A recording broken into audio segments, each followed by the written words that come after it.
welcome back to a video of mine, ladies and gentlemen. It's been a minute, as the kids say nowadays, since I did a video on anything. Now I will be returning to a little Cobra Kai video, and in this Cobra Kai video, I'm going to be talking about Daniel LaRusso and why he's going to have the best arc this season. Now, obviously, me saying this doesn't make it objectively true. It doesn't mean it will happen. It's probably going to happen. It doesn't mean it's going to absolutely set in stone 100% happen, but this is something that I firmly believe, and I talked about this a lot in my live stream, where I just get the vibe that Daniel is such the centerpiece of this entire season.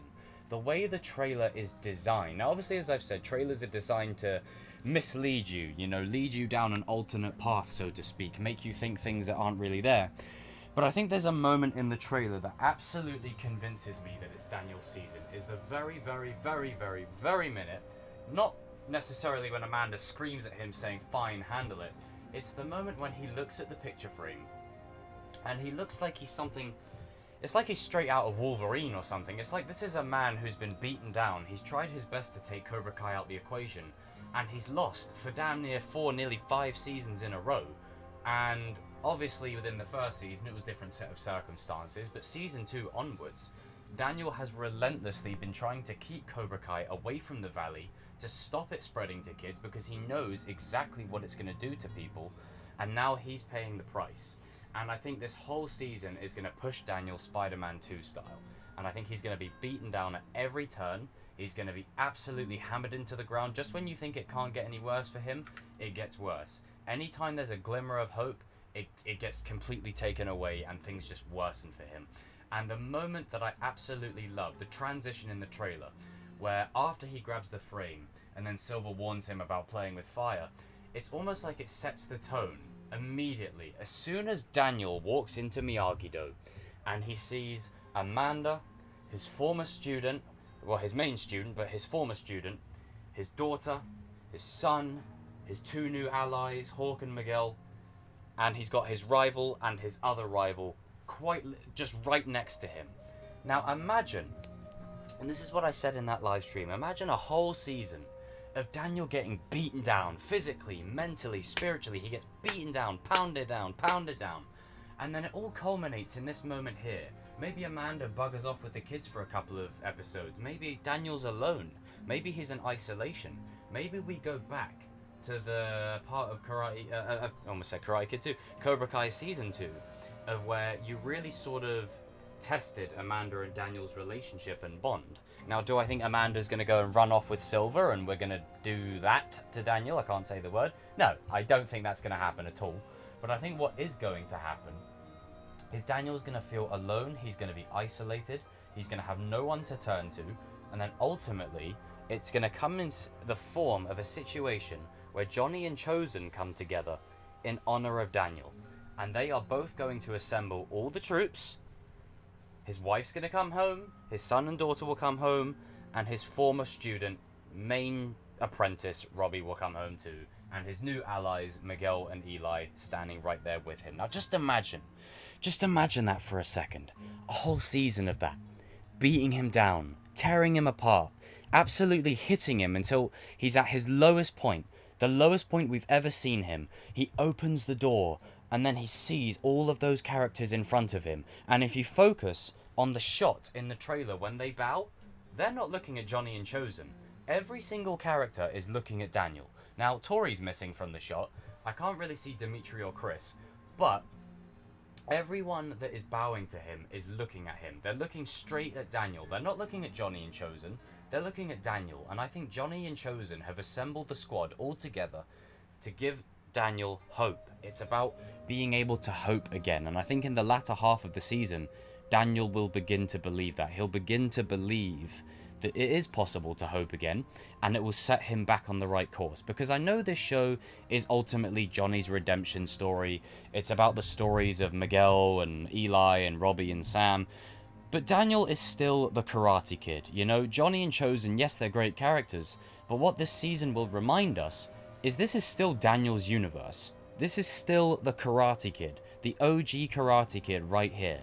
And I just feel like the trailer really emphasizes that with the amount of emphasis particularly, is on him. Just the moments where his character looks like he's so defeated and beaten down, to have such a feeling of elation on his face at seeing all those kids bow to him.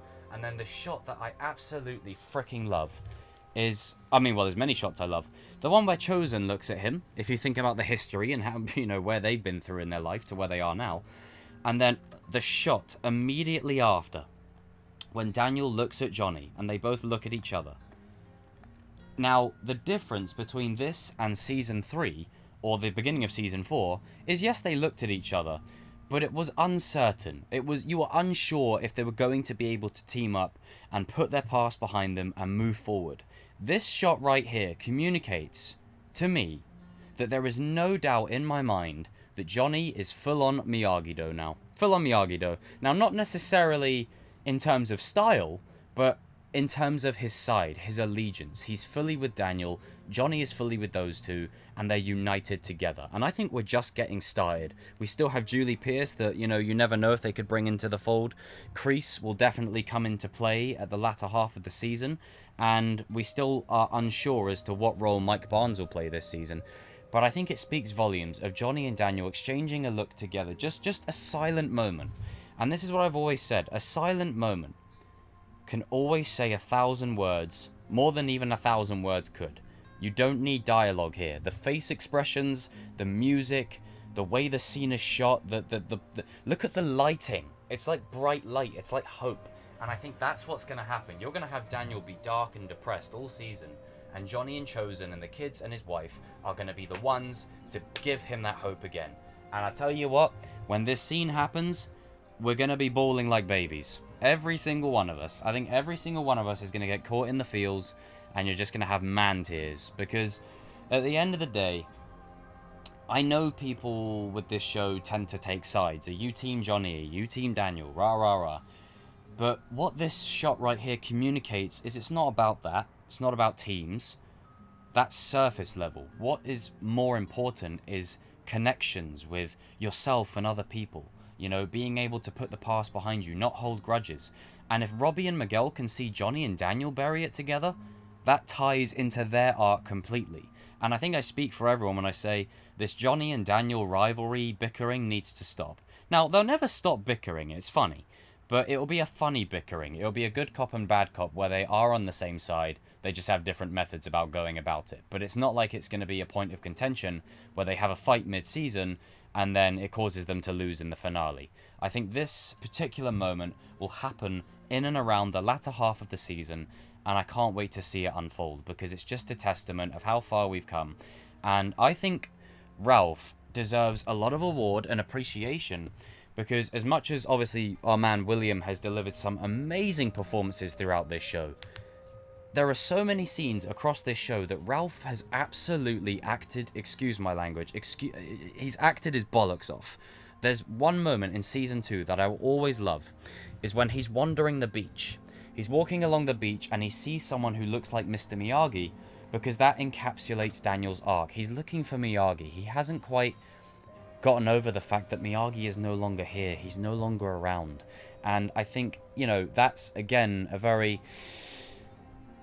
good way of doing it because it's allowing us to move forward as well with Daniel. And can you really blame Daniel for being set in his way when Miyagi was his best friend, his only friend, and almost like a father? It's that deeper connection that Daniel absolutely craved and needed. And there's so many scenes in the original movie where Daniel and Miyagi just have great intimate moments together that it carries on into this show in such a great way. But guys and girls, I've rambled on long enough. Jump in the comment section down below. Let me know if you agree with any of the points I've raised as usual. We're marching forward to 8K here. I cannot appreciate all of you guys enough. You guys are making this absolutely worthwhile. And I'm looking forward to where this channel goes from here. And Kings of Pop Culture this Sunday, so make sure you tune into it. It's going to be a good one. It's going to be a juicy one. I think we're going to be watching Rush Hour 3, and then the following week we'll be doing discussion, so make sure you're there, you're square, and yeah, comment down below. Comment down below. Oh god, on a scale of 1 to 10, let me know your hype for this season. And I just want to end this video with this one little thing, because it wouldn't be Jacob if I didn't do it. I like to kind of go the CM Punk route of doing things. The Season 5 trailer, is it my favourite? No, it's not my favourite. But to call it trash, I think is it's an overreaction. I think it's unnecessary, and I think the season's going to have a lot of surprises, and I think there's going to be a lot of stuff in there that is juicy and good. And now I do hope that when it goes dark, it goes dark. My issue with Season 4 was that when it went dark, it pulled back. This season, I hope we don't do that. So, I just wanted to put that at the end as like a little post-credit scene. But, see you on the next video, ladies and gentlemen. Asa!